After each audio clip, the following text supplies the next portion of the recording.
fine. There's a bag inside. No, you can use it for it, that's fine. But there's a bag inside a bag. Here, I can You want to take this? Drink and chew gum at the Well, same that's much time. better. I've never seen those and throwing things in there though. People are incorrigible. Joe? I know, really. What are you going to do? Really? We started? Well, not. Oh. Well, if we're in trouble, we must have.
Okay. So mine counts.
Peter, the other day we said that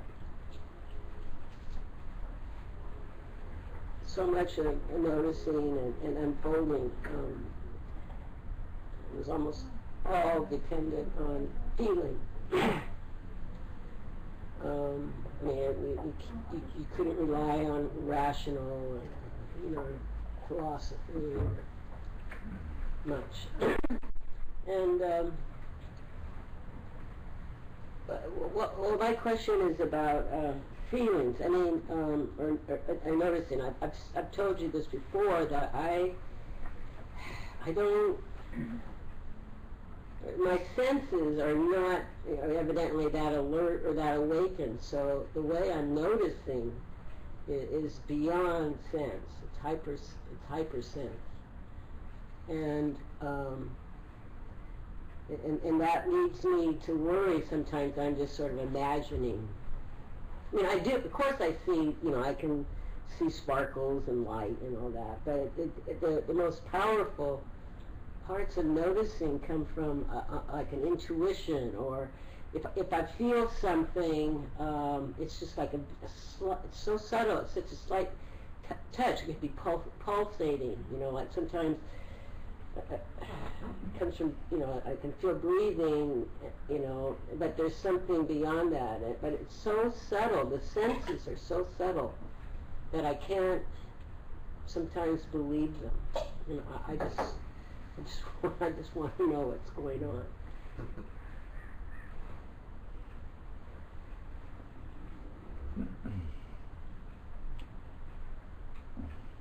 You can't know about it. Go into it deeper and deeper, and it becomes self-verifying.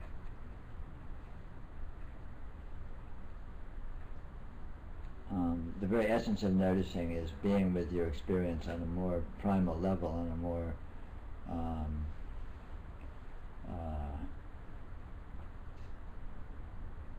let's say essential or radical level than a superficial level.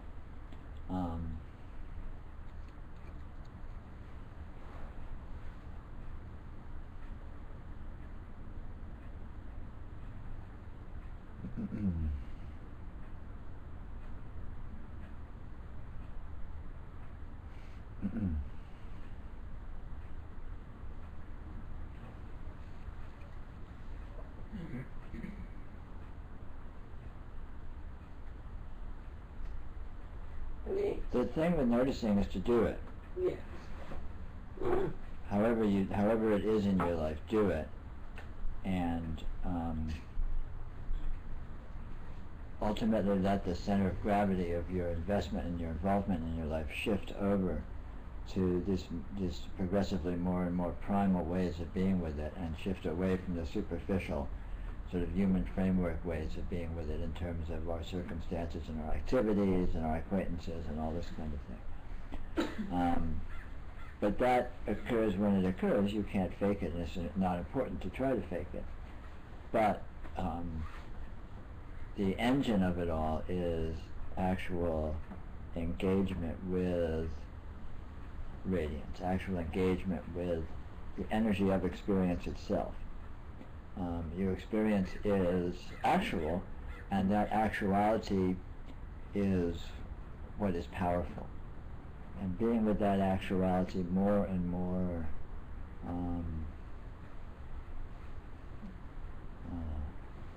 it's not a good word for it, more and more, primally, it's probably a good way to put it, is the path of noticing. So however you contact it is fine, but be with it, give it some attention, give it some time, and it will develop. It will, when you give it attention, you feed it, you make it more a part of your life, and you shift your attention towards it, and progressively, relatively away from the things that you ordinarily get involved with. Yeah, I mean, obviously I'm drawn to whatever this is. Yeah. I mean, and I do spend time with it, and I just don't know where this doubt has. There's just these little seeds of doubt coming and going, but most of the time I just accept it. But also. It has to do more also with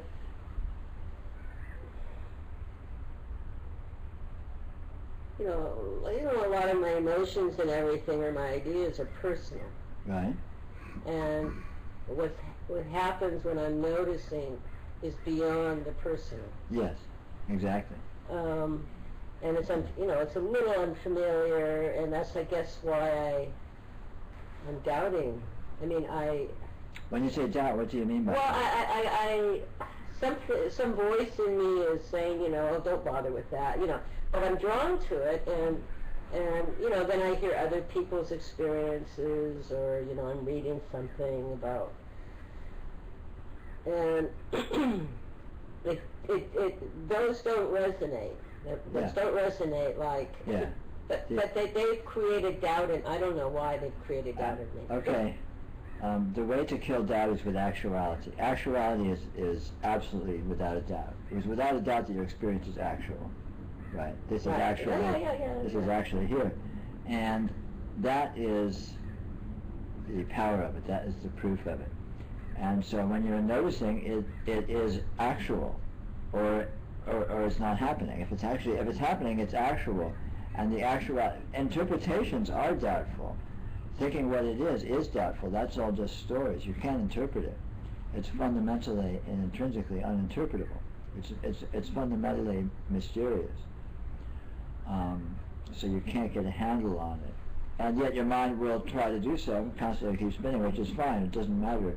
But it doesn't have anything to do with the engagement itself, which is an engagement with feeling the actuality of experience. Just this presence, that it is undeniable.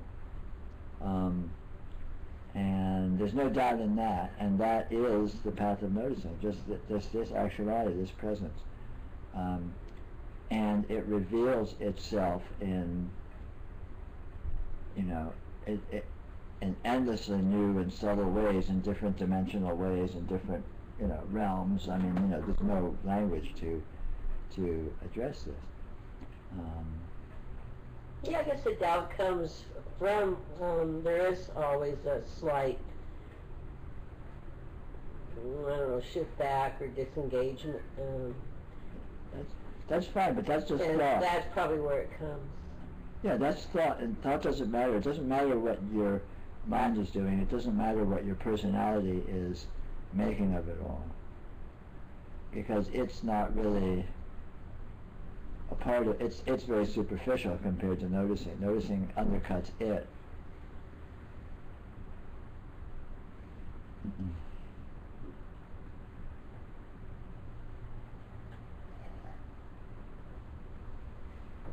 One way to describe noticing is to be with your experience as it actually is, in, you could say, deeper ways than you ordinarily are. Whatever that looks like and however that happens, being with it more fundamentally, more primally, more in terms of its substance, more in terms of its energy, of its vibe, more in terms of whatever. I mean, there's no limit to the sort of nuance with which it can present itself. But, the fundamental point is that experience is vastly more than we usually acknowledge it is, and we usually think that it is. And noticing is directly participating in that fact. Directly participating in the astounding,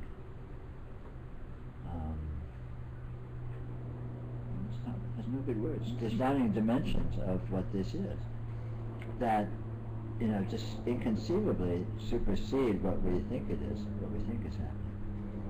And even a very explicit superficial aspect of our experience completely supersedes what we think it is. I mean, there is no normalcy here. Absolutely normal, dull, pedestrian experience of I'm just sitting here looking around this room is not that. It's completely not that. It already is completely abnormal. It's completely astounding, just on its most superficial levels. And then, so if you start there, and then go into more subtle levels, it just takes off from there, and that's always the case. It's always just absolutely astounding. It's always absolutely, inconceivable. It's always absolutely transcendental, and never-endingly so. Just a never-ending progression of dimensionalities that this reveals itself to be. Well, I mean... And so just to touch that, yeah. Anywhere you can, as an actuality in your experience. Just to, like intuition is great, but just to feel this wow, just some kind of wow factor. Yeah, that definitely. That's all. And then don't worry about what it is. Don't worry about if you're like, oh, am I playing tricks on myself? Don't worry about that. All that stuff doesn't matter. The point is to feel it, to touch it, which is not. What you think about it is irrelevant. Even if you are thinking about it while you're touching it, is irrelevant. It doesn't matter. You don't need to stop your mind. Your mind is irrelevant. Your mind is out over here, and you're touching it over here, so it doesn't matter what your mind's doing. And the point is that contact, just that contact, and through that contact, it downloads into you. It shows you what it is. You become familiar with it, and the nature of what it is a never-ending opening, a never-ending dynamism. So just through that contact, this is affected as a reality within your experience, and then your experience just continually opens. Well, I sort of get the immediate impact, the wildness. And a lot of times, I don't even try to do this; it just happens. Yeah. But then, I don't know what happens then, and I do notice, then I get curious, and I'm sort of there is this subtlety, but then, I don't know, it's just,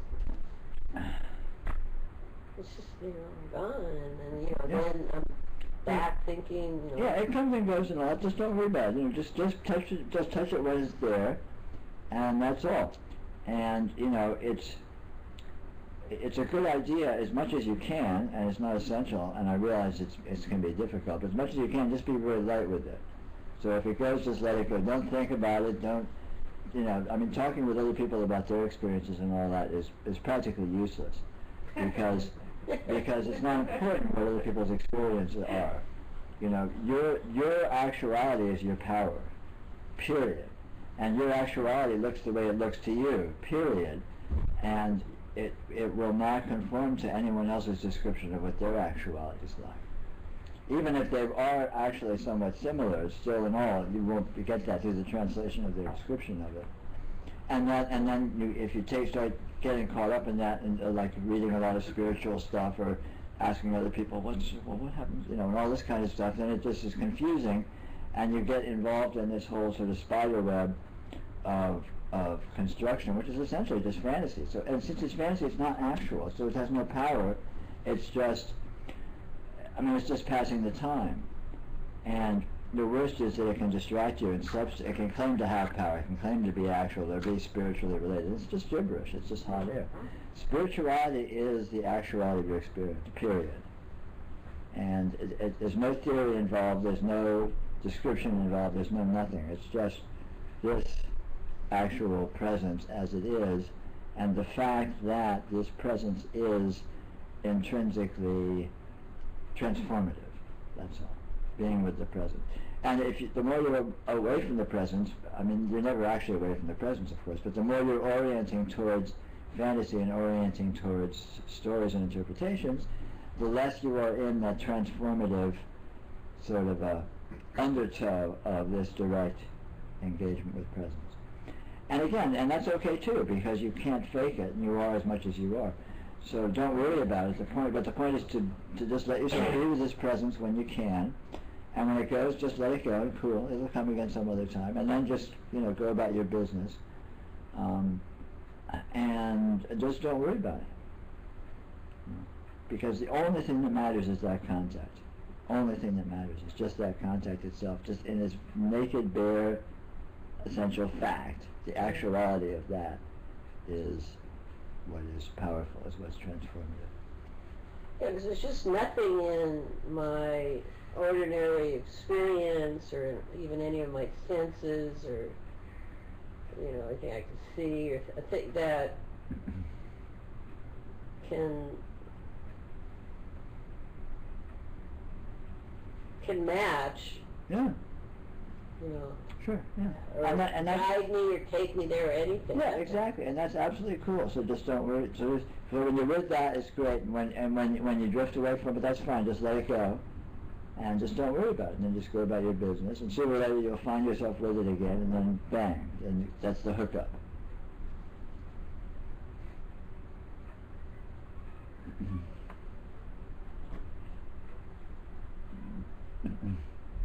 But its nature intrinsically is it's tidal. It comes and goes. It breathes. It has an inherent dynamism. It's not like it is ever just sort of stable and locked in and steady. It's not like that. It's always tidal, and so there's always some degree of coming and going with it. There's always some degree of moving in and out with it, because that's its nature. That's what it does. That's what it is.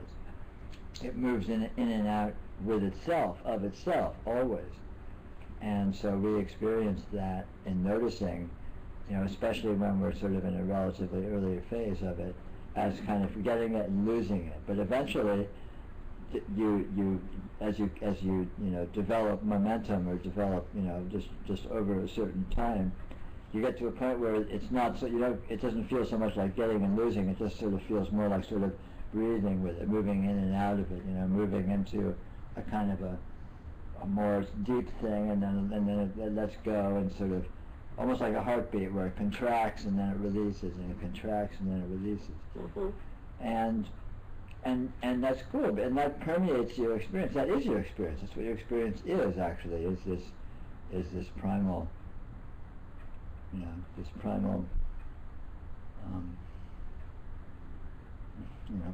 prana flow of the transcendent. Yeah, I have felt that, and it's totally organic. Yeah, so that's great. But it can be a little schizophrenic, because when you're with it, it makes perfect sense, and with absolutely making no sense whatsoever. And when you're not in it, it makes no sense, and if you try and make sense of it, you won't succeed. So it's Yeah, I think that's what's happening, is I'm trying to make sense. It can't be done. And yet your mind will do that, and that's okay, because that's the mind's nature. But it's just spinning around, playing, and it is not actually meaningful. It just doesn't really matter, one way or the other. It doesn't hurt, but it can't help either.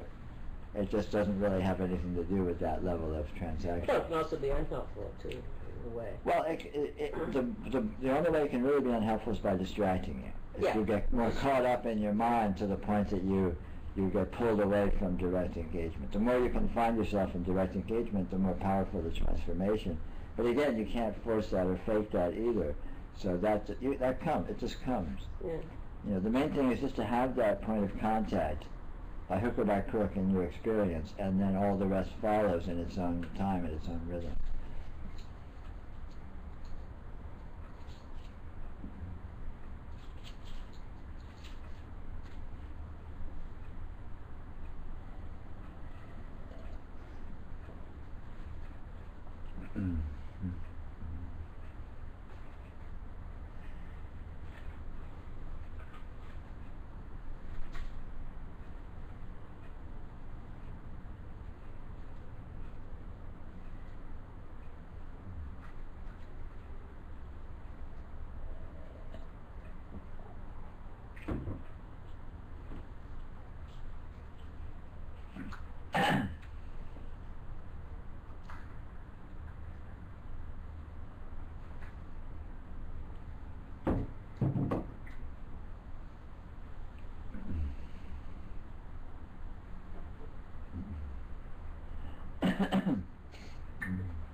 Could you say something about right livelihood or the right way? Thing? Sure. Right livelihood is light and easy and not taking anything too seriously.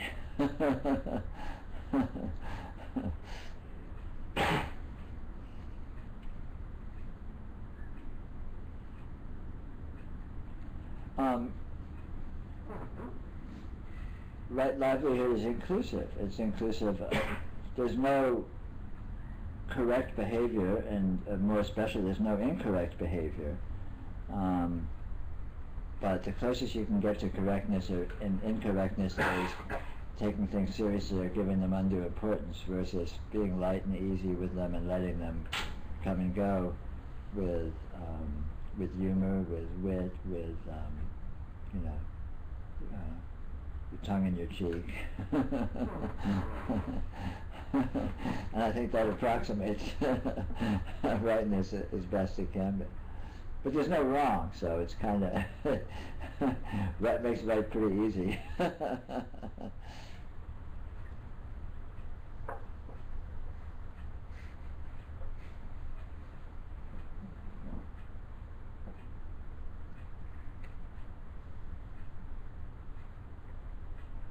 You know, the closest you can get to wrong livelihood or wrong conduct is entrapment. You know, which is basically generated through taking things seriously, through thinking things are important, through thinking things matter, through thinking, things are precarious and urgent,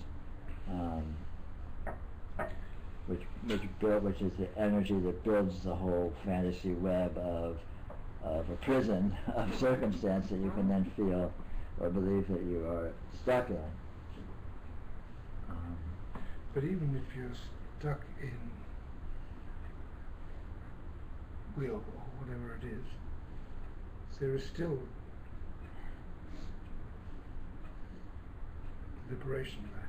Yes, and lightness allows you to more easily notice that fact. So then the stuckness is just a flavor of stuckness rather than an actual stuckness. Whereas a sense of importance or urgency is what fends off the noticing of that liberation and makes the stuckness seem actual and seriously problematic and urgent.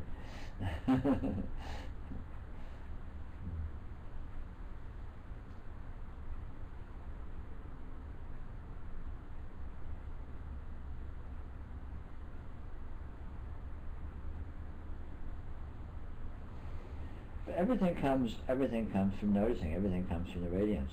When you begin to see what the radiance is, then all of this follows quite naturally. And until you see it, you're kind of faking it anyway, and so it's not liable to be all that effective. But be that as it may, in general, lightness and humor and wit is a much healthier stance than importance and urgency and pressure.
So Peter, the noticing is outside of your subtle body too, right?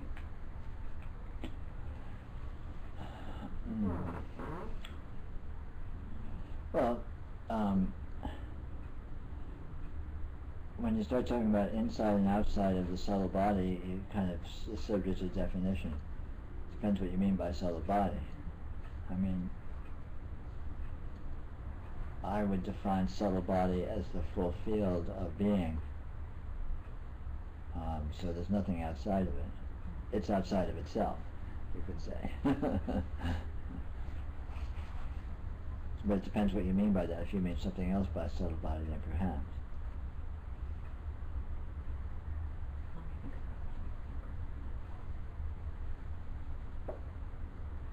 Noticing occurs on every level of being itself. And being is transcendental, so it's not like there's a hierarchy a fixed hierarchy of levels. There's no top. Kind of a turtles all the way down situation. And noticing is always in effect. And noticing is always is fundamentally. Well, maybe what you're asking. Noticing is fundamentally. It pops bubbles. Noticing pops balloons. So whatever anything seems to be, whatever the frame of reference seems to be on any level of subtlety or grossness, when you're noticing, all of a sudden that frame of reference opens into moreness. Noticing is like opening a door, which of course makes the available space seem bigger. So maybe that's what you're asking.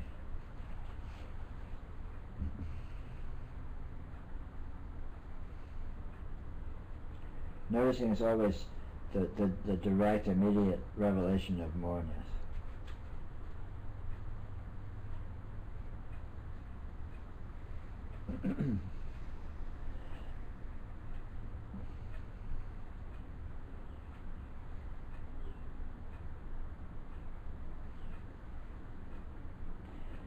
And noticing it is aptly named because there's always nothing but moreness.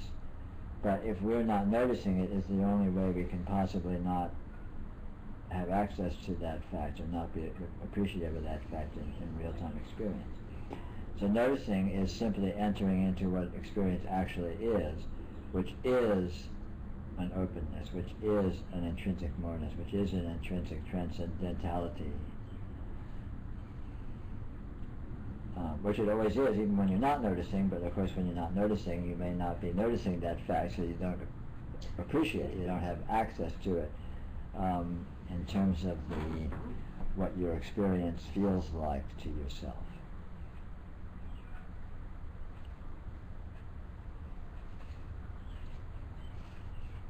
As you've been talking, I've been asking myself what noticing is. Mm-hmm. And given recent experiences, it seems like to me, and I'd like you to comment on this, is that noticing happens when I believe things as they are, is when I let go. Yes. Which is somehow or another contradictory in some way. I mean, it's not an active, it doesn't seem to be, initially I thought it was an active thing. You Right. you look, you see, you feel, Right. turn on all those perceptions. Right. But in fact, it seems to be almost exactly opposite. Yeah, it's letting go. And in that letting go, there is, maybe paradoxically, maybe not paradoxically, in that letting go there is an opening. There is typically an increased fullness, an increased vitality, an increased whatever, however it presents itself. There's typically a sensation, a sense of moving into moreness. And again, it's a moreness that is actually always there, but that we cut ourselves off from into experientially by manufacturing a limited frame of reference that we relate to our experience in terms of, but that limited frame of reference only exists in our imagination, but we may not notice that fact.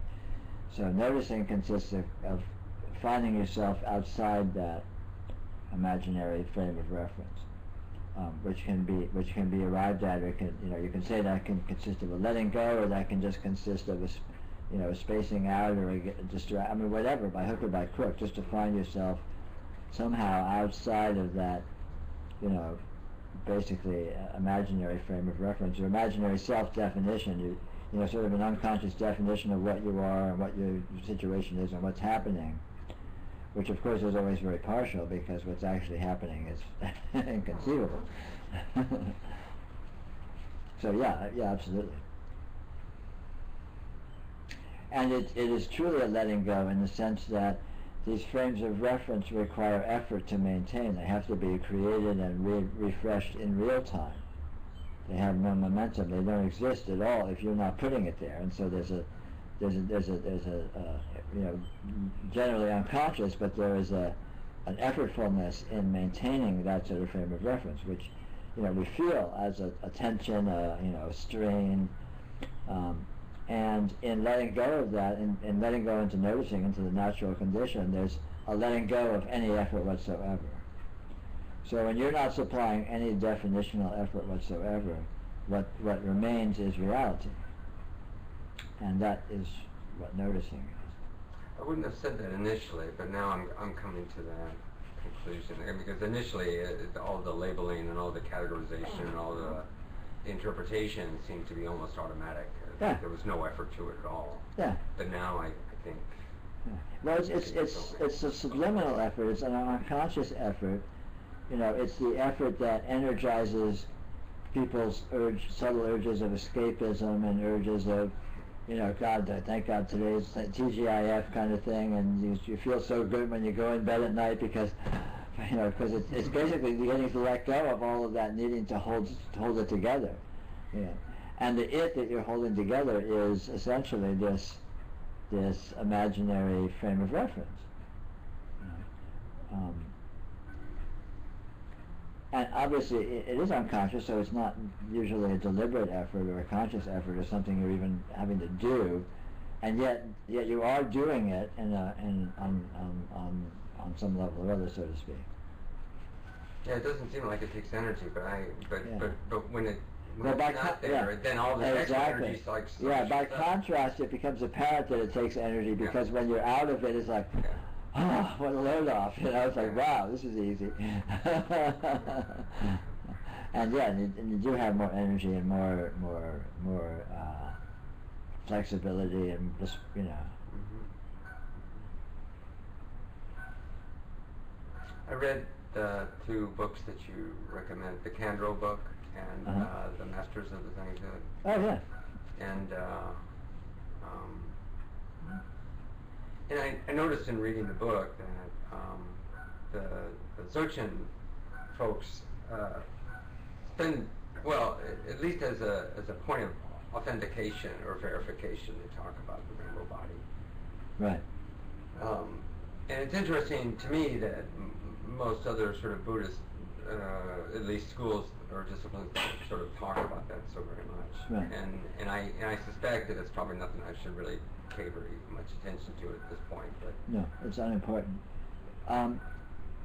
It may or may not be a fact, it may or may not be relevant, but it's not at all important because it's something that if it occurs, it occurs, and it's not like has anything to do with anything practical. I mean, it's kind of like the Earth's getting hit by an asteroid. It may or may not happen, but it's not like you can do anything about it one way or the other, so it doesn't have much to do with the course of your life and what you're doing, and so on and so forth. So,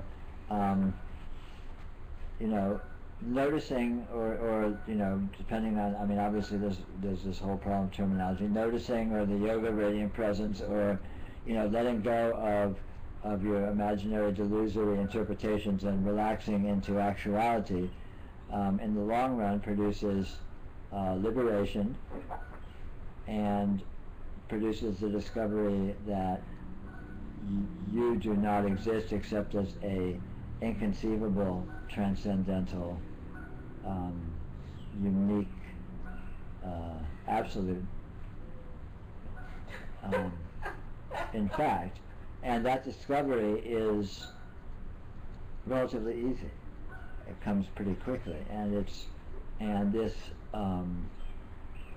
discovery is liberation, is realization, and then whether or not you get rainbow bodies or you know, choirs of angels come down and bodily carry you into heaven or all that, you probably won't be worrying too much about it at that point. In other words, what it looks like is its business. But in practical terms, noticing or you know, however you want to phrase it, this actual engagement with the reality of your being and moving towards relating to your being in terms of the actual, what it actually is, versus and relating to it through interpretations and such, you can do something about, and it is liberating. It gives realization. So you can bank on that, and then all the trappings, if it comes with or not, is who cares. I find that your teaching, or maybe teaching isn't quite the right word, but the thing that you end up sort of talking about is very sort of pragmatic, nuts and bolts, and without a lot of baggage that, let's say, you know, I found in Vajrayana or even, I mean, a lot of the sort of Buddhist stuff, and even outside of Buddhist stuff, and so I find that it's good to sort of let that other stuff sort of go in terms of the rituals and all the words I have to know and and because all that the stuff, comments. all that stuff, in my opinion, I think ultimately turns out to be trappings that may or may not come along with it, but aren't really essential. I mean, what I try to do is present the absolute essentials, what you need to do the job, not various trappings that other people throw into it. It's like, to get from here to Sacramento, you need a car, you need gasoline, you need a car to run, and you need to be able to drive. You may or may not need dice hanging from your mirror, but if you get to Sacramento without them, so why spend a lot of thought worrying about that? And a lot of the spiritual traditions, a lot of the trappings of that and all that are more or less analogous to that aspect of it, in my opinion. And so I'm totally, my emphasis is totally pragmatic, and it's about effectiveness. Because, my main argument is that spirituality has been overblown. Buddha is written in capital letters and, 2,500 years ago and, blah, blah, blah, blah, blah. And so it's on this enormous pedestal. But that is so absurd, because in actuality, your condition right now is enlightenment. That's what it is. And realizing that is very, very short and easy, and it's not, 30 lifetimes away and X thousand hours of prostrations or whatever.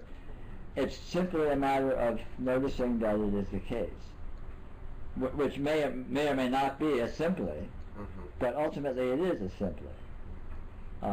It may or may not be easy in any particular case, depending, because the hard part, reality is easy to find. The hard part is letting go of our addiction to our unreality, and so that's the big challenge. And that part of it may or may not be easy, because that's where your history of identification and neuroses and blah blah blah comes in.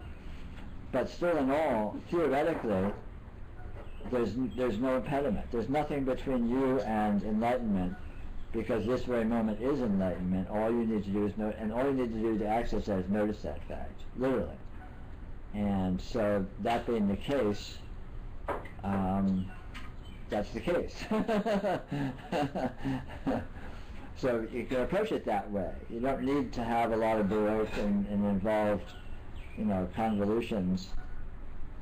You can, but you don't. They're not necessary. They're not required in actuality. I enjoyed all the I don't know what they call them, all the lineage holders. Oh, yeah. I liked how they described, particularly in the Tantra book, how they described the view and. Yeah, I mean, those teachings are profound. They're exquisite, because they're directly talking about this. Those are very naked and primal teachings about the natural condition. And because there's a variety of them, they're each presented with slightly different nuance and from a slightly different angle, which is very useful. Because it's not just this monolithic, thing. It's this, and that's it. But it's this, it's this, and each of those teachings is true and powerful, and yet they're each a little bit different, which makes it valuable. And they're very beautiful. Because this condition cannot be described.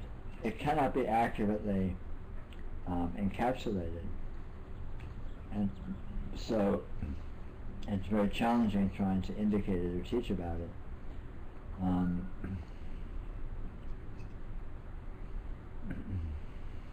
I guess to sort of finish up, it's really useful to sit here with you and remind myself what's core.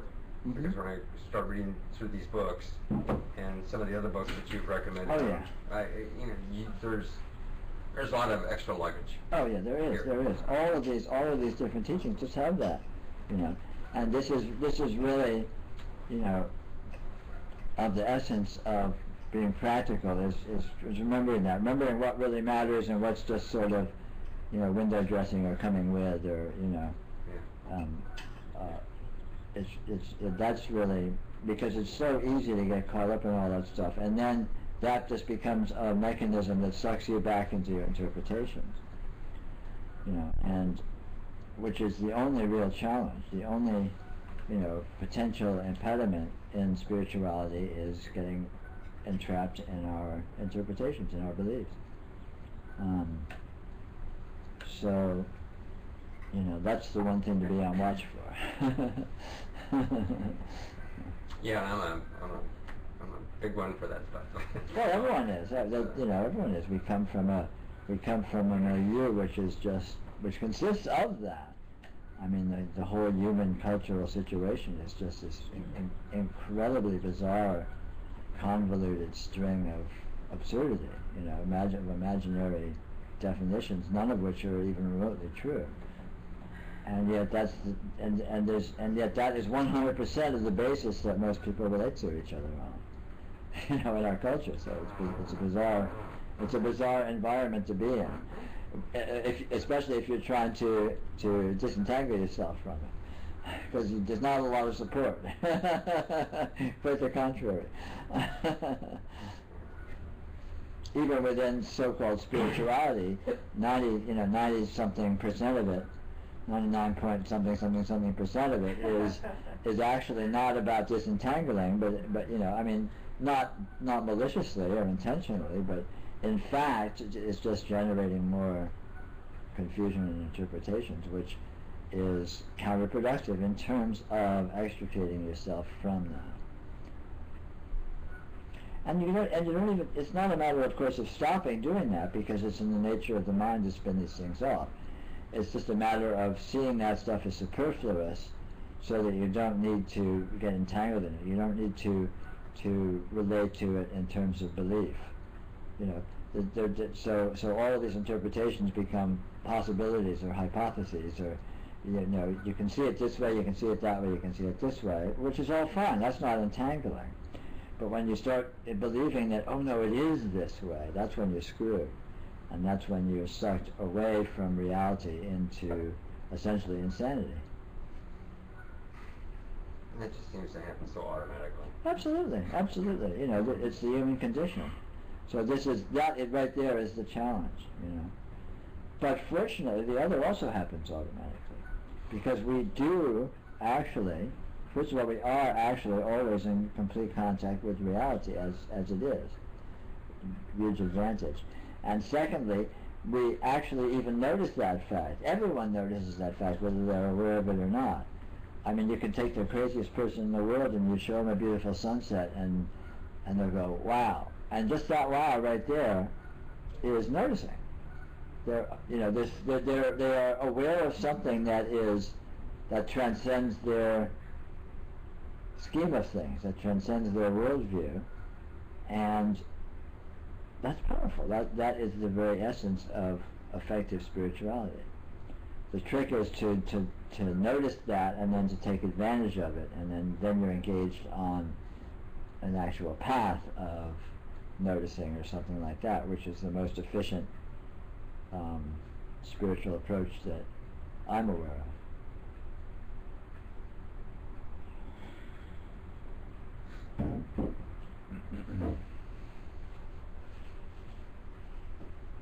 And the easiest too, fortunately. Most efficient, easiest. It's for you to say. Well, easy compared to, you've done some Vajrayana and stuff, so you make the call.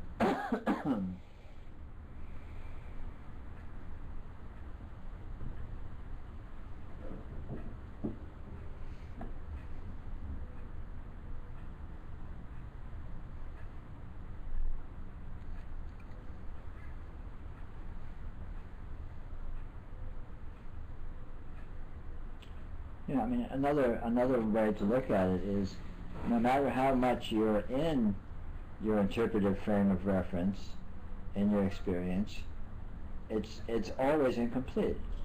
There's always gaps, there's always cracks, there's always loopholes, and we know that, and yet we which energizes generally a process of denial or defensiveness or something like that, of going back to the better maintained portions of the edifice. But in actuality, all of our frameworks of delusion are very sketchy, and the light shines through. It's not really rolled out very effectively. Reality is actually always impinging, because our frames of reference are basically pretty shoddy. I mean, they're pretty sketched in. They aren't really the most elaborate and maniacal of us. Is still not that not that stable in the so these frameworks of interpretation are very unstable, and reality is just quite accessible, and it continually impinges. And again, there's typically a very conscious and deliberate process of denial. Reality breaks in and we snap. Oh, what happened? Where did I go just there? Gosh, I got distracted. I must have been daydreaming. But in actuality, we're constantly drifting in and out of our frames of our constructed frames of reference. And when we're out of our frame of reference, we're in reality, because there's nowhere else to be. The frame of reference is the only thing whatsoever that walls us off from reality. I mean, not actually, but in effect. And it just doesn't do that good a job.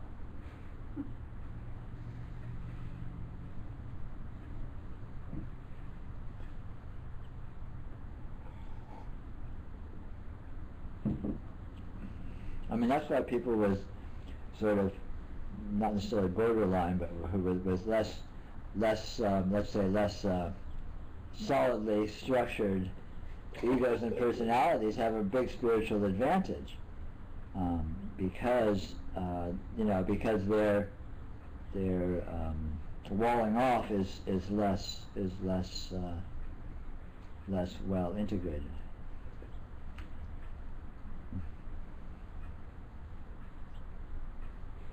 But even with an awareness of reality and all the other stuff that goes on, it's always actually incomplete.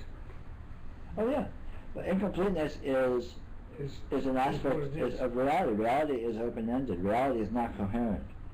Reality is not.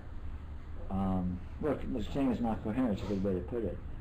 It doesn't come together. Reality itself is very shaky, in terms of having a consistent and or stable and or coherent structure to it. Let's say it's very dreamlike, you might say, where it's just sort of it's very sketchy itself in terms of how stable it's and how well filled in its presentations are.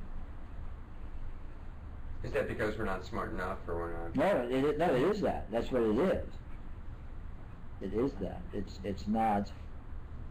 I mean, a good way to think of reality, or let's say a way to think of reality. Reality is like an openness, and so anything that it seems to be presenting as that seems to be something.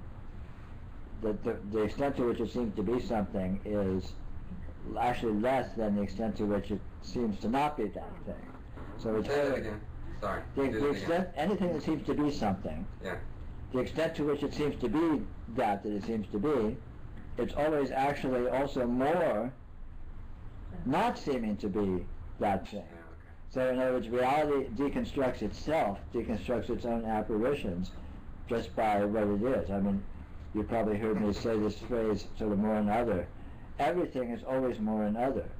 So when you have an experience and you see a presentation, what you see is actual, but there's so much more and so much other than is sort of coherent in that presentation that is simultaneously present as that. So this is kind of what we're talking about, that it's like, this can be difficult to try to pin down precisely in terms of exactly how it works, but it happens to be the case, and it's pretty noticeable once you notice it. If you're an honest academic, I think you have to say the same Well, thing. yeah, I bet. It's a delusion otherwise. Well, it's a figure, but, I've had experience, like I've taken acid, and I told you about my diabetic Sure. condition, which probably akin to Absolutely. All those kinds off the wall. of experiences show. But, With acid? what? Just kidding. Go ahead, please. But I'm not on acid now. That you're aware of. Go down But all of those experiences are, they're great, but noticing or unfolding, or even some of the Dzogchen, practices. I mean, all of those just sort of create a muscle or something that Yeah. make it seem easier. Yeah, it is. Noticing gets easier from doing it. Noticing teaches you how to do it. Yeah. It's one way to do Yeah, it. you just don't Another way to put it is noticing builds momentum. Well, that's weird. As soon as you notice, then it becomes easier to notice. And then since you're noticing more easily, then it becomes yet easier to notice. So noticing builds on itself. Yeah. Because reality is more powerful than delusion. It's that simple. Yeah. So in noticing, you contact with, you're related to reality in its own terms, and that trumps your delusion. It just dominates it. It just basically,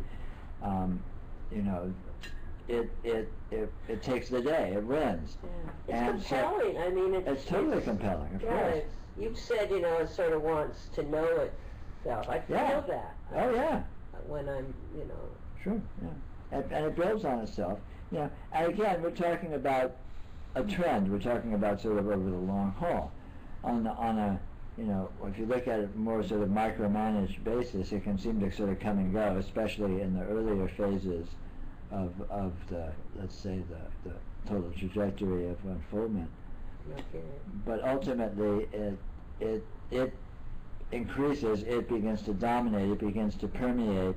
And even when you're not noticing, it reveals itself as not really not noticing, but just less noticing, and then more noticing, and then less noticing becomes even less noticing, and more noticing becomes more noticing, so that it all merges in a homogeneity of just this condition, and it no longer is classifiable in terms of noticing and not noticing. It's just classifiable in terms of its own internal dynamism, its internal sort of tidal ebb and flow that never departs from itself. And at that point, you're never out of it. Or you never are out of it ever. And the path of unfoldment is just coming to see that clearly. It's probably about our break time, so why don't we knock off for a few minutes? Online people will be back very shortly. Possibly. Any luck? You want to be. Okay, we're back. We're back. Okay, I'm sorry, I just...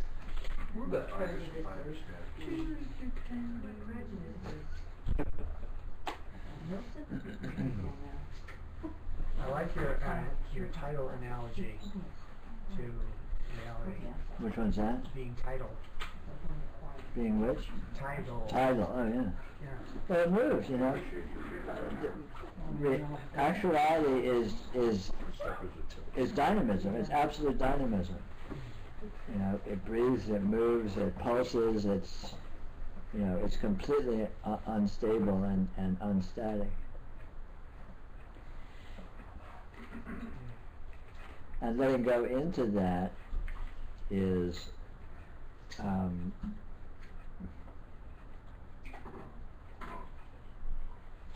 in a way is a subtle thing, because I think it's easy to have the idea that all of this dynamism is our error, and somehow we're supposed to lock onto something that's true, and that's not the case at all. It's actually letting go into that dynamism, into that inconstancy, into that flightiness that is letting go into reality. Well, it seems like the letting go is an approach to liberation, but it's also, it seems like it's a fruit of it as well. So Well, it's the nature of liberation is to be let go. So letting go is very much to move into that mode. Yeah. Well, I've been toying with letting go of outcome goals.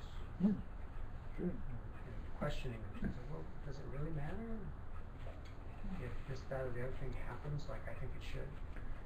It's quite interesting because if you let go of the idea that it should happen this way, it's interesting. Yeah. You really it's almost destabilizing. Well, it is. It's part of our edifice of interpretation, and that we build an imagination of what our goals are, what's happening, where we're intending to go. And of course, if you observe honestly, in actual fact, the arguable outcome of anything is always different than you expect. It's impossible to know exactly what's going to happen, and even if you get something that's approximately in the general area of what you intended or expected, the specifics of it are going to actually diverge in every regard from what you wanted. So you never do get what you want anyway, so why exert the effort?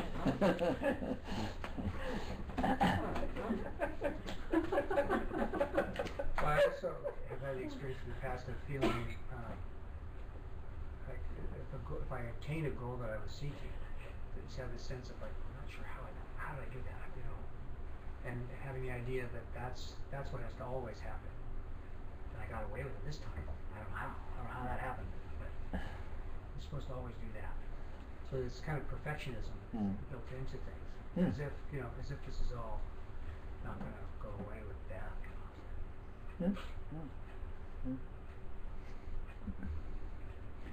Yeah, just observing the way things happen, observing the flow of events reveals reality, and the flow of events is ungraspable, in real time. In other words, at the moment you can't say exactly what is happening, even if you can sort of try and pick out a few elements that you think you have some kind of a handle on. In actuality, you can't ever say what's actually happening in totality, at all.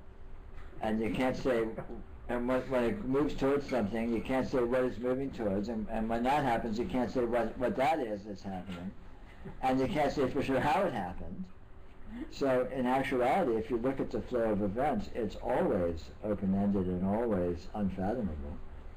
So our arrogance of pretending that we either know what is happening in the first place, and know what's going to happen in the second place, and know how that came about in the third place is just completely absurd, because just unbiased observation demonstrates that is an impossibility. That just doesn't happen. It can't happen. It can only happen through spin doctoring, in which case you're just a nutcase or a politician. Well, Or or a human. That's what we do. It's constantly casting the experience in some light or other, giving it some meaning, giving it some story. Yeah. Which is value added, and is not the actual event. Well, I try to add value. It's just got to fit into some storyline, and if it's not quite fitting into the storyline that I've got going, then I search for the right storyline. And it's got to be an upbeat story too, because otherwise, who wants to get out of bed anymore? It's always very exhausting. Sounds like a lot of work to me. I'm exhausted. Letting go is a lot easier. Yeah, it's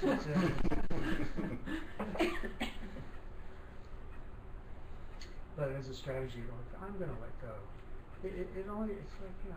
I'm going to work on that. I'm going to work on that. I'm going to work on letting go. It's tricky, you know. That's so obvious. Yeah. Yeah, well, it gets very subtle.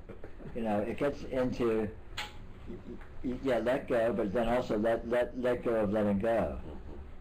You know, because true letting go is transcends letting go or not. True letting go transcends all categories, including the category of whether or not you've let go.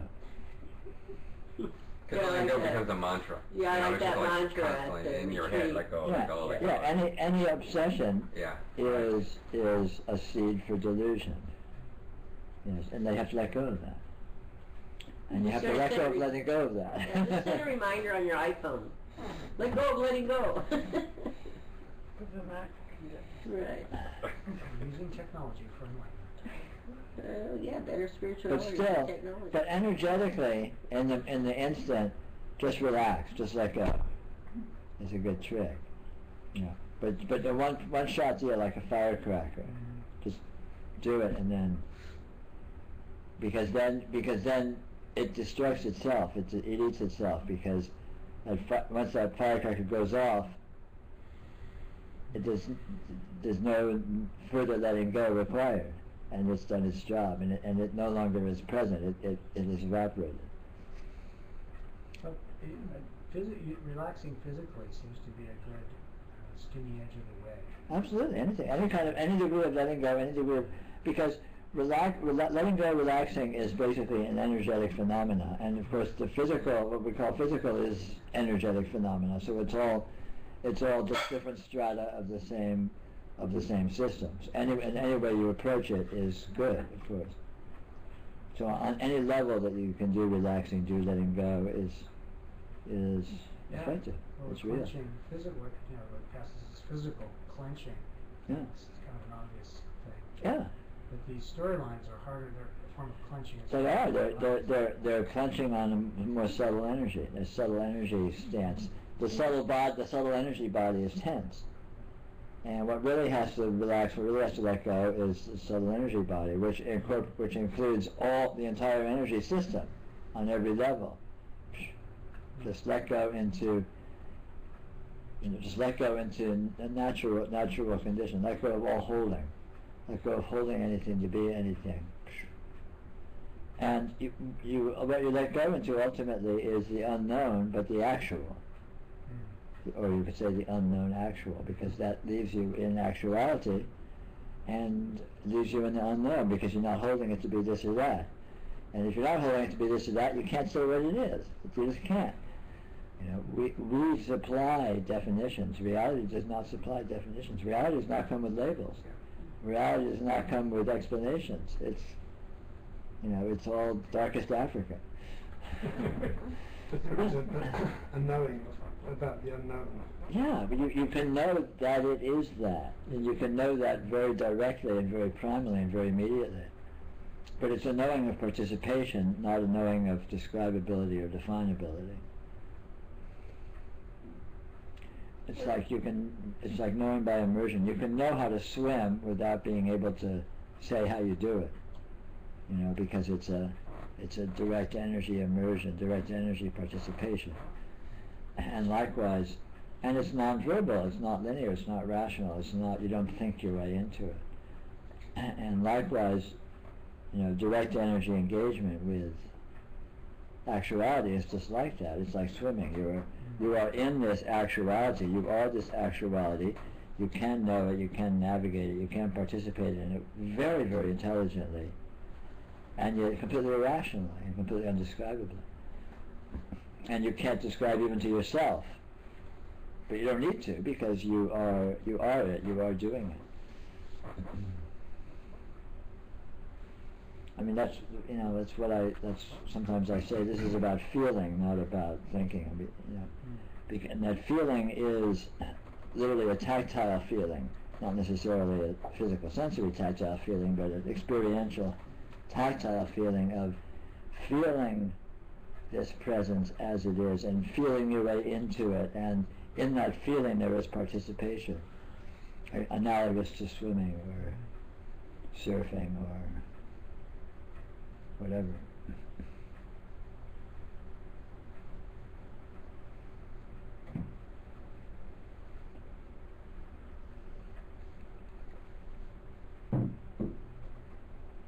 You know, I mean, this is a cardinal aspect of all this. Actuality is sublimely positive. It's entirely positive. It's dynamic. It's active. It puts itself forth. It's not a neutrality or a nothingness or a void or a zero. I mean, when you let go of definition, you're not letting go into some non-existence or into some limbo. On the contrary, you're letting go into a sublime and astoundingly powerful actuality that is positive, that is what it is, very actively, dynamically, aggressively, unstoppably, but non-linearly, undescribably, and irrationally. And so you're going to positivity in noticing you're going to positivity. Actuality is a positivity. You know, that's why I call it radiance, because it's, you know, it shines, it flashes, it's exploding, it's a dynamism. Well, why is it that this can be so uncomfortable to be, you know, and I've had the experience a lot in my life of being really uncomfortable with that thing you're just talking about now. That this urge to have an identity or a story or a goal, whatever it is like a reaction to discomfort of being just in the raw. I think it's more complex than that and a little more perverse than that. I think in actuality we have the neurotic belief that our identity and our self-definitions and all of that is actually an advantage and a strength and a security blanket, you know, a life raft or something. And so even if we have experience of being out of this in actuality relatively, if you're still sort of holding that subliminal orientation, the urge is to, let me get back to the life raft. Let me get back to the life raft where it's safe, which is a fundamental misunderstanding. But you may not understand that it's a misunderstanding if that's your unconscious orientation. So, you know, it's very easy to be, you know, and this is actually very common, it seems like, in terms of people's awakening experience at the earlier stages when you're just being with this stuff. It can be easy it can be fearful. It can be like, oh my God, I don't, you know, what am I letting go into this? You know, it's like it's threatening. It's, you know, it's shocking. It's unnerving. It's unsettling. It's not safe. I mean, all these kinds of things. But that's only because safety and settlement and security and all that are being defined in terms of relating to your reality via a definitional worldview or a definitional framework, which is a misunderstanding. In actuality, that is the base. That is the sole basis for all pain, for all suffering, for all insecurity. And in actuality, letting go into actuality is genuine security, genuine freedom from suffering and freedom from pain, freedom from psychological pain. That rings a bell. There's a power in being let go into this, how would you say, but it's antithetical to the goal-oriented self. Yeah, it's completely opposite. Because, you know, from my experience, I'm really not comfortable letting go unless I'm not identified with her. If I've given up it looking a certain way. And to a large degree, I see more and more how much I control freak in terms of how I want things to go. Yeah. And big, small. Yeah. Well, exactly. I mean, to one degree or another, it amounts to the same thing. One's addiction to being some degree of a control freak is exactly what energizes the discomfort with being loose, with being let go. Because they're mutually exclusive. you can't really be a very good control freak and be let go. It just doesn't really work that way. Yeah,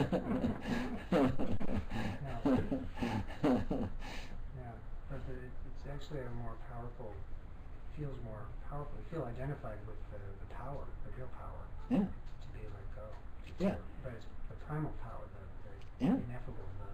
Yeah, I'm yeah. not sure what this is, but it's Yeah. very strong. And this is what unfoldment looks like. At first you hook up with that and it may be shocking and unnerving and unsettling and fear-provoking. But as you get more familiarity with it, eventually you get that, wow, wait a minute, there's some real good shit here. And in actuality, you get to a point where you go, well, gee, I got this actual transcendental, radiant, juice here, and I got my little life and my little goals and my little neurotic self that's going to be all over in a few years anyway. And it's like, you get to a certain point, it's just no contest. And that's when the balance shifts. That's when you've heard me, I haven't used it in a while, but it's an analogy of when you have to cross a stream and you're standing on the shore trying to pick a stable stone to put your weight on. There's all these stones sitting there, and 2/3 of them, are wicked, and you're gonna get wet if you find one. And so you keep your weight on the shore, and you put your foot out and you sort of poke the rock and see if it seems stable. But your weight's firmly on the shore, and then you test it a little more solid, and put a little more weight on it, and it's okay, And so you sort of work up your confidence. I think this might work, and eventually you get to a point where your weight is evenly distributed between the shore and the rock, right? And then comes the moment of truth. Then you commit, and all of a sudden you lighten your weight on the shore, and most of your weight is on the rock and the stream. And this is exactly what this is like when you're shifting from orienting to, basically an imaginary self, a defined self, a samsaric self, into the actuality of transcendence, the actuality of what you actually are, which transcends a little human being. And this whole process is one of acquiring confidence and eventually shifting your center of gravity until rather than having most of your weight in the imagined self, you transfer it over to having the center of gravity of your orientation in actuality. And then you fall in. Well, you may or may not fall in, but at that point you don't give a shit. When you're groundless, there's so many more opportunities Yeah. that are made available to you. Yeah. Because you're not constraining, you're not constructing, you're not Yeah. framing. Well, there's no contest once you see it. I mean, it's so obvious. Yeah, but to your point, it takes a hell of a lot of courage, though, sometimes, because Well, it can, you have no rug underneath you. You're just Yeah. sort of standing in the middle of nowhere. Right? Yeah. And there's not much in the way of external support for this either, because by and large most other people in other social systems are not going to be there for you in any real way in the actuality of this stuff. But it depends where you are in your own trajectory of unfoldment. And you get to it's arguably like a bell curve or something. You get to a point where you're sort of cresting the top, and that's when you shift from fighting your way uphill to all of a sudden coasting downhill or something. And so what it seems to be, and how easy or hard or threatening it seems to be, is constantly and dynamically adjusting itself as you move along the trajectory. And eventually it's very easy. And not turbulent and all that. It's very easy and effortless. Whereas in other phases it can seem to be an incredible struggle and anxiety provoking and threatening and a lot of work and a lot of effort and we all know. But at those times, at least for me recently, and I'd say recently, like about the last 2 years or so, then when you stretch out like that, then the universe sort of comes in spades. Yeah. I mean, everything is sort of there for you. Although may not turn out the way you thought it was going to turn out, but I'm astounded. Yeah. Sometimes that. Oh yeah, it proves itself. You know, it demonstrates its trustworthiness. I mean, it seems like if you just let go, then nothing happens, and that's just that's not the case. No, that's not the case. A lot of things start It's quite happening. the contrary. Yeah. It's astounding. Yeah. Yeah, it proves itself. You know, it verifies itself. It's not. It's much less of a leap of faith and much more of a you know, letting go of our neurotic skepticism in the face of overwhelming evidence. You know, there's evidence, but we're still like, I don't know, I'm not sure yet, I'm not convinced. We want more proof, you know, but we get it. It'll just keep doing that. It'll keep showing there and showing there, and eventually you go, okay, you know, you win. I get it. Yeah, I used to think it was all luck, but that is not descriptive anymore. It's something else other than luck. I mean, you keep saying there's some sort of intelligence behind all of it. Oh, yeah. I don't know what the hell that is, but that seems to be a fair description somehow. Yeah, sure. Yeah. But it's certainly way beyond me. Yeah, well, yeah, sure.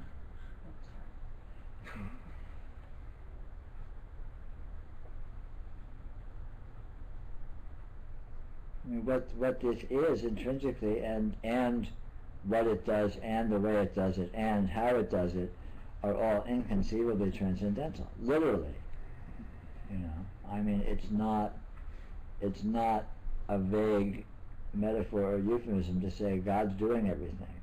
You know, that's a profound truth. Even if you beg the question of what is God and all that other, nonetheless, that statement pretty specifically indicates what's going on here. Yeah.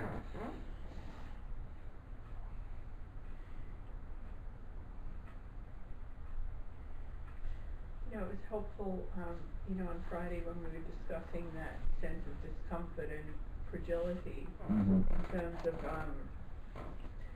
you know, changing the approach to that as seeing that as being a good sign rather than a sign of needing to like withdraw back to a place of safety. Right.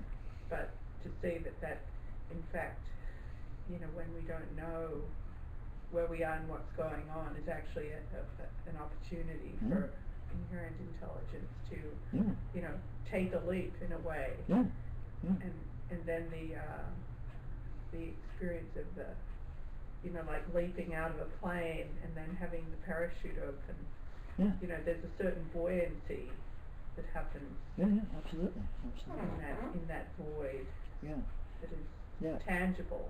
Absolutely. You know, when we develop some facility with noticing, when we develop some facility with letting go into reality, it's empowering. I mean, things start popping, things start clicking. It's not, you know, it's like there's a profound, if irrational, current there that is just sweeping everything along with it, undeniably and palpably and, you know, joyfully and very satisfyingly. You know, it's a true joy and a true fulfillment to participate in that quality of event, in that quality of vitality, that quality of purposefulness, even if it's irrelevantly, even though it is completely outside the human knowledge system or undescribable or irrational or what have you. But it's undeniable and it's self-verifying. So. Yeah, I keep having this little voice in my head say, "Really? Really? Really?"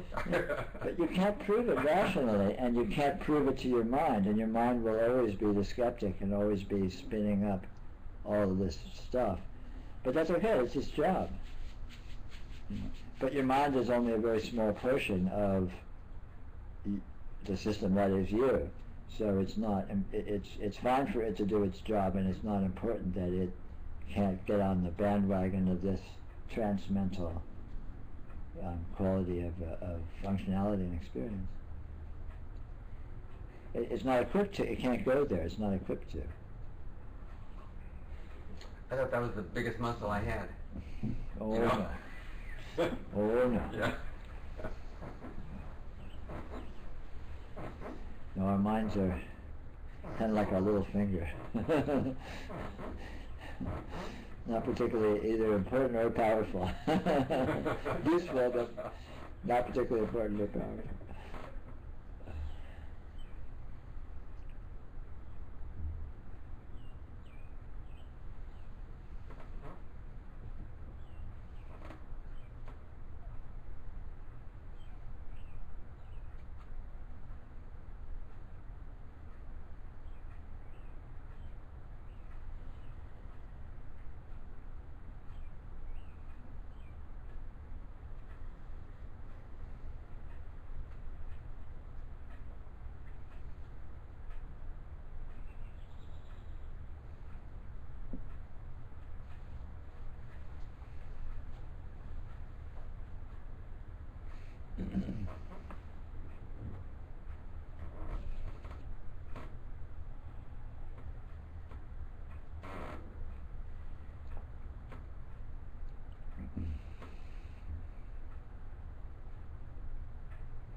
The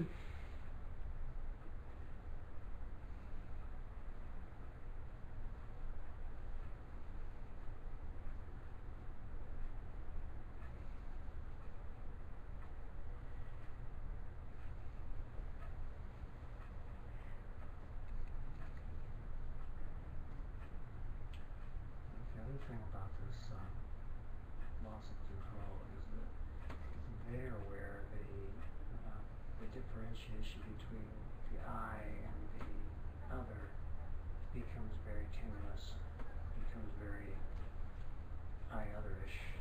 Mm-hmm. It's good, man.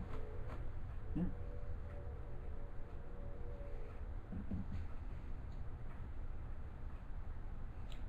Yeah, control only is a meaningful framework when there's an I.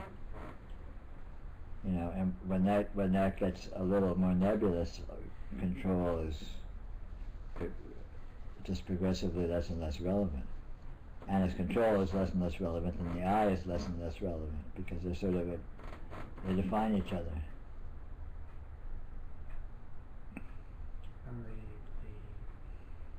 experiencing is more of the self. And the sense of self is just the experiencing. Yeah, exactly. Yeah. I mean, that's the true self.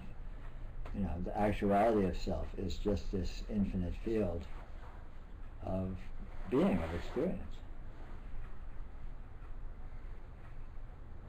And I is a small subsystem within that. And other is a small subsystem within that. And bodies is a small subsystem within that, and so on and so forth. But the system itself is vast and just infinite dimensional and bottomless, and sky's the limit. Well, aging and the breakdown of the body, it seems like a built-in wake-up call Yeah. for challenging the old ideas. And like, hey, my idea that, you know, I'm going to just try to get ahead here and it just doesn't hold up. Yeah, wait a few years. Yeah, wait a few years and then you watch your body starts to break down and think, oh, Yeah. I better get a new plan here. But it's a profound wake-up call, because the body is breaking down, but you're not going anywhere. I'm as here as I ever was, even though my body's this old man, this pathetic old man that is not good for much, you know, relatively speaking. As opposed to it used to be a pathetic young man that wasn't good for much. But that's my problem. But me that is me is not breaking down. So what's up with that? I mean, this is all very obvious flags that are saying, hey, stupid, you know, investigate your situation a little bit. Maybe it's not what you think. Takes a while. Well, it does. It takes all of us a while, apparently. It just seems to be built into the whole system that when you're younger, you don't really think, when you're a kid, for example, you really don't think death applies to you. It's like, man, sure, other people, but not me, I'm going to live forever. And you get a little older and you think, well, it's a long way off. Yeah. And your body's starting to change in ways a little bit, and your first gray hair comes in, like, this isn't a good thing, this is a bad sign, but, you know, it's probably just a false alarm. You know, then eventually you come to grips with the fact that this is trending in a way that's not consistent with the story. So you're not quite at the point yet where you think, another year would be good. That would be nice. Like an eke out another year. We'll see. That'd be nice. But in all of that, it just seems like, you know, there's this sort of natural turn to spirituality. It's, you know, It should be a natural turn to spirituality. Unless everybody else has a different experience from mine. But I think that's true. I think that's built into the nature of the way of aging, and the nature of you know, the biological trajectory is exactly that, you know. It's constantly sort of sending wake-up calls. In youth, the motivation is to explore the different modes of energy presentation, you know, and play with them and really have at them. And then you get over that hump and you're going down into age, and the call is on the contrary to sort of take in big systems and try to see more or less what's going on from the big picture, rather, you know, because you're losing the potency to really meaningfully engage with the energies in the way you could when you were younger. And that makes good sense, because that's two sides of a coin, you know. But if you effectively did do experimenting when you were younger, so you have a repertoire of energy engagements, then you have some raw material to sort of to piece together and put together in the big jigsaw puzzle as you are aging and looking at it in terms of the bigger picture.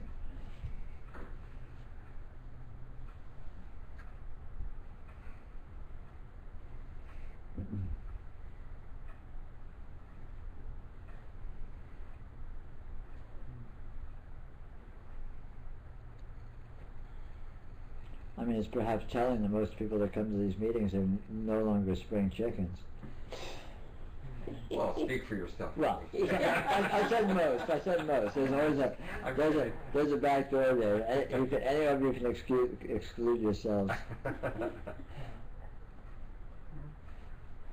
I'm so out on this one, but I mean, it seems like that it's an idea, this whole aging thing. Of course it is. That if I mean, it's just, we kind of bought into that. That's what happens, and like these newer generations, like 25 or under, like they have this higher intelligence, but it seems like they can live to be 300, given the intelligence and this kind of progression of, we live longer and longer and longer the more we realize that we can live so outside of this box if we choose.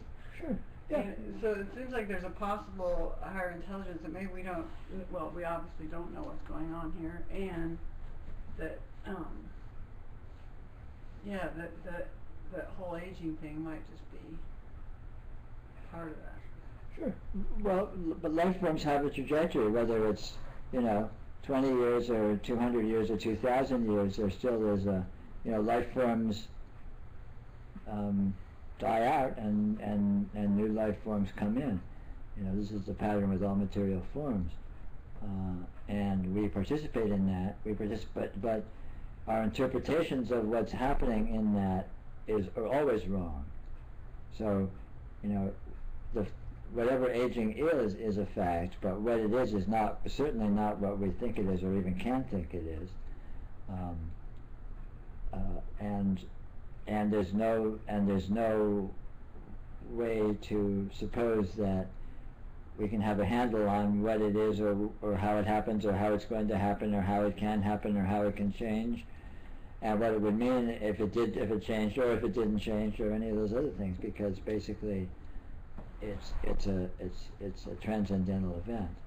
It transcends our getting a handle on it, certainly. It's a mystery. It's a mystery. It is. It also goes into that thing around controlling, because if you just allow it to do whatever it does, whatever this is, it's quite possible that maybe it doesn't do that. I mean, sure. if we... but even if it does do that, we can't say what that is that it's doing. Exactly. Aging is a fact, or let's say the development of let's say the change of the biological system is a fact.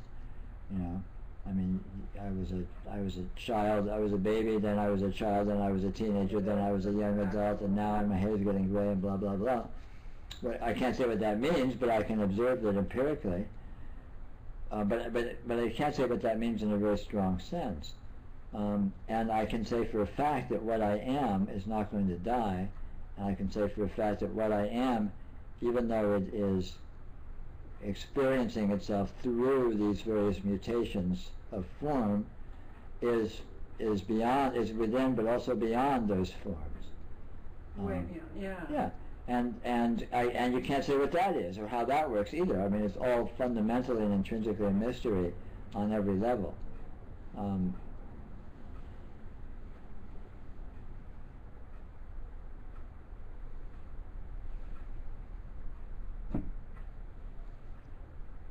It seems they've actually found people with no birth record because they're so old that in the Himalayas, for instance, sure, who knows? 200 years old if they had.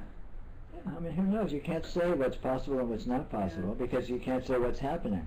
Oh yeah, there's that. Not that it really matters, but I work with a guy who works with insurance companies, and he just came back from Pacific Life, and he talked to the actuarials, and they said that the average expected life of a woman who was born 2 years ago will be 103. Mm-hmm. And so it's just... Bummer. That's factoring in that civilization doesn't collapse in the next 20 years. 6 months.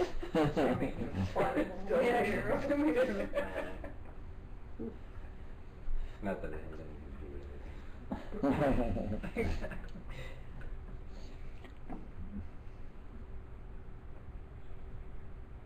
We'll still get those wake-up calls. Let's hope. Well, the basic pattern of things is always the same, and the basic patterns of things is reality exploring itself, reality unfolding to itself. And, what we call life is just that, and all the various forms and changes in forms and patternings, apparent patternings that appear within this, is just a convenience for that fundamental event to occur, for this to be exploring itself. And you are this exploring itself, and your life is this exploring itself, and your eternal being is this exploring itself, and that's, beginning and middle and end of the story. And yet there's a sense that there's a solution. There's a Rubik cube that we need to solve. There's a meaning for life. And, that idea that's pretty strong. Yeah, but again, when we are this exploring itself, at first we do so immaturely. We're exploring possibilities, exploring this possibility and that possibility hypothetically. And as we acquire wisdom, let's say, as we acquire skill and sophistication in as this, exploring this, we develop, a more oceanic, a more accurate view of things, and those kinds of issues are seen for what they actually are, which is hypotheses which are proved to be relatively invalid. I mean, this is intrinsically always a Rubik's Cube that's trying to solve itself, but there's no solution. Its ongoing exploration is it playing with the Rubik's Cube that it is. But the fallacy in the Rubik's Cube model is that there is a solution. Whereas the actual solution is the exploration itself, which is already ongoingly achieved forever. But that feature of the whole dynamic that it suggests that there's a clean solution, that you're saying is part of it. Yeah. That's what's hard to just be with and not Sure. in relaxation or let go.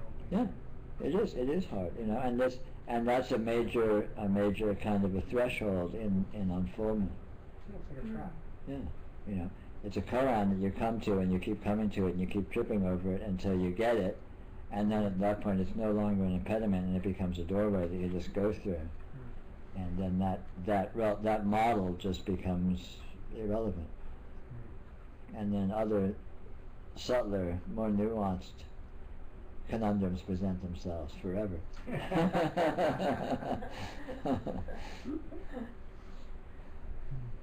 Very hopeful. Drills all the way down.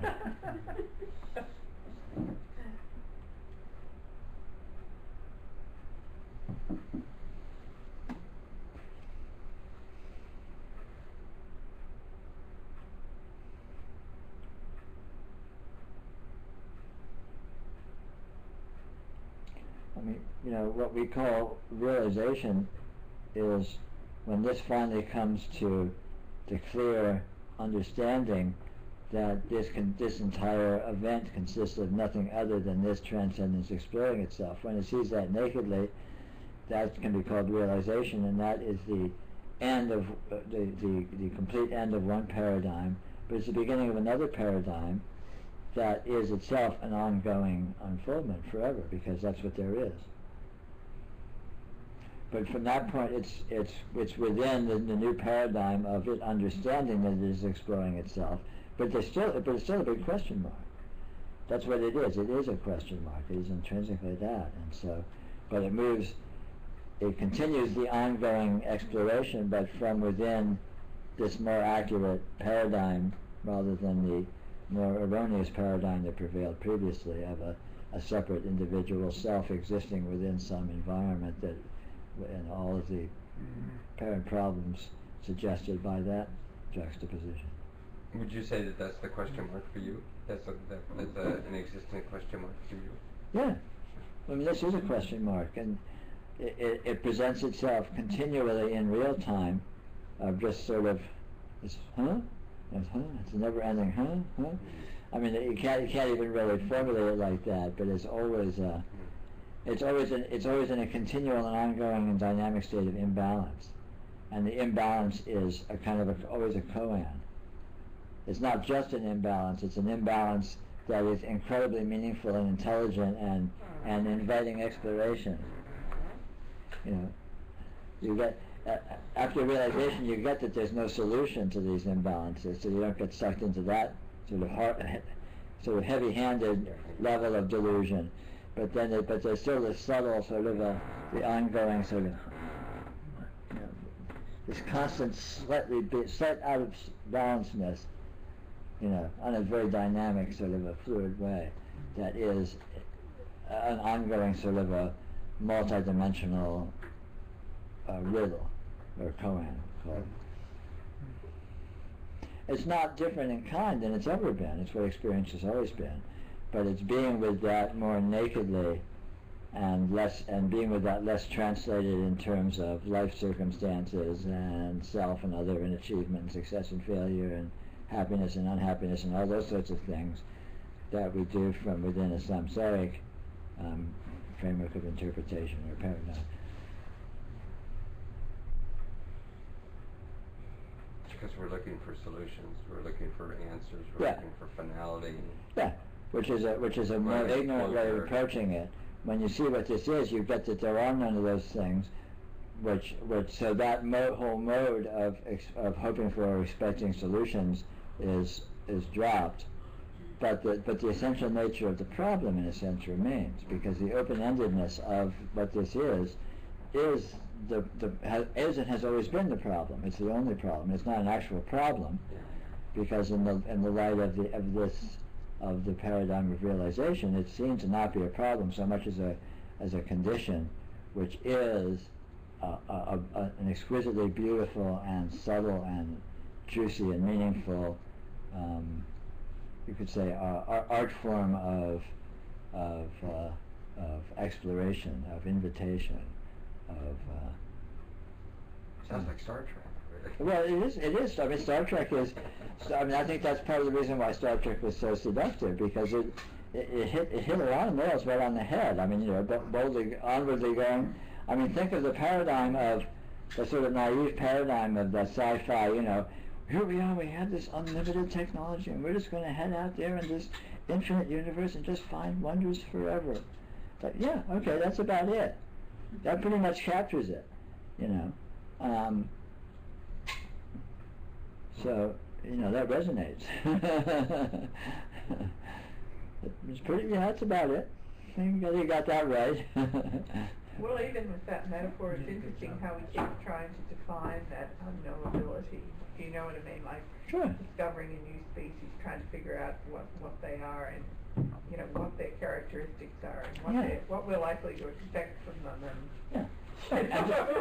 And depending on our specific maturity, we are more or less heavy-handed with that, and when we're expecting more concrete answers, when we're approaching it a little more naively, and when we get a little wiser and a little more in our unfoldment, it's more being with that as an exploration rather than as expecting a real concretization and actual solutions and actual so on and so forth. I mean, But the essential situation does not change. Yeah. Yeah. It's always unresolved. It's just we discovered that unresolvedness is the resolution. Unresolvedness is actually the final condition. So far from being a problem, it's actually the solution. Which makes little sense rationally, but it happens to be the case.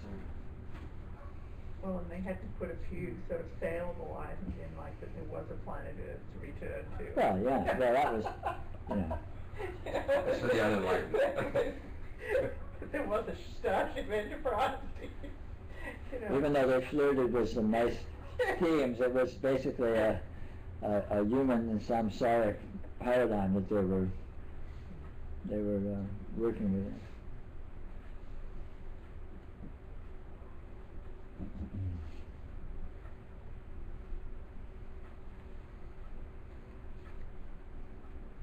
The realization is basically the end of humanity, when you discover you're not actually a human being. And of course nothing ends, because you never were a human being. But you just simply notice that fact, and as you notice that fact, you notice what this actually is, and you proceed being with it as it is, which is actually the way you've always been with it, but you did not know it or did not recognize it until you recognize what is the case and proceed on that basis. But at that point you're beyond the human framework. And so what you do and the way you do it and your whole approach to it is not readily translatable into human terms or into terms of humanly understandable explanations or definitions. So it's more on an energetic level, just exploring the Sure. energetics, Yeah. mysterious energetics. Sure. I've never thought of would you say, the human framework in such a limiting way as I have tonight. Mm-hmm. When you said that. Yeah. It opened a few doors for me. Because the human framework is just a hypothesis. It's just a fabric of imaginative interpretation. Tissue of lies. Well, you could say that, you know. Don't put such a fine point on it. I need some big headlines here to understand. Well, it is pretty shocking to kind of come to the realization of what it is we're actually, you know, working toward Yeah, or sure. heading toward. Sure, it is. I mean, Yeah. you know, the black holeness of the whole thing is really very, I mean. Yeah. It's more of a white hole, but yeah. The white hole. This is what we've been wanting all our lives. Yeah. It's like, Yeah, this is where it all goes. White hole? What's a white hole? Whatever happened to Aunt Lily? Well, she In their body.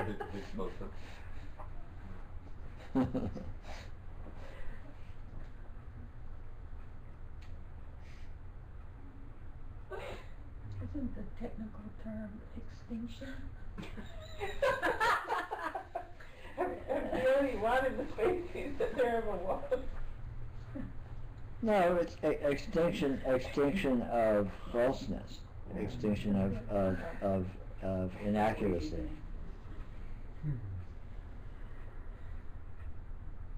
Nothing actual can actually ever have extinction.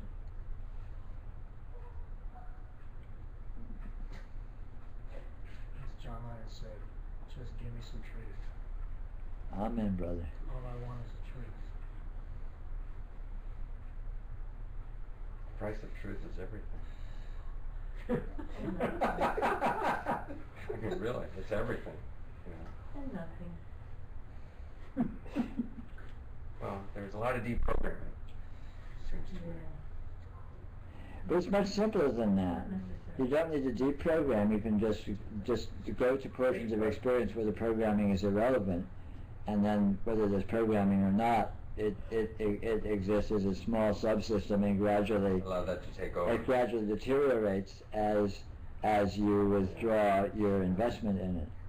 So it's, you know, rather than, I mean, like Jed McKenna's whole thing is you have to take yourself apart brutally, you know, and Yeah. piece by piece lay into it with this machete until there's nothing left. And I say, hey, just slip out the back door. You know, screw that. You know, so there's this crazy edifice of fabrications and delusion and neuroses. Just like slip out the back door, because within your experience, you are already outside that. No matter how much you are within that, there are portions of your experience that are wholly outside of that. And since your experience is there, you are there. So you can actually leave the edifice of your delusion, the edifice of your misinterpretation, right now, right here, just by going to somewhere in your experience that is outside that framework, somewhere that you have no definitions of, which is in actuality within everyone's experience, right here, right now. It always is. You know, no matter how elaborate interpretive frameworks you tend to carry around, it's not comprehensive, and portions of your experience are outside of it. Which means you can go out. Which means the door of the house is standing open, and you can walk through it. And so even if the house is there, you're not in it, so who cares? Then you can check out what's over there, and when you see what's over there, you'll learn a lot about the house, and it will become progressively irrelevant without needing to demolish it, and it will fall apart on its own, as all houses will. Those of us that are homeowners can attest.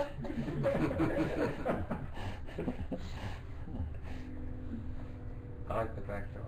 Yeah, just slip out the back. Slip out the back, Jay. That's so weird. Someone just said that on the. Yeah. Get yourself free. Yeah, memorize King George. Out of the mouths of pop stars. Hey. Well, Truth within it's about quitting time, so good night, online friends. And this looks right.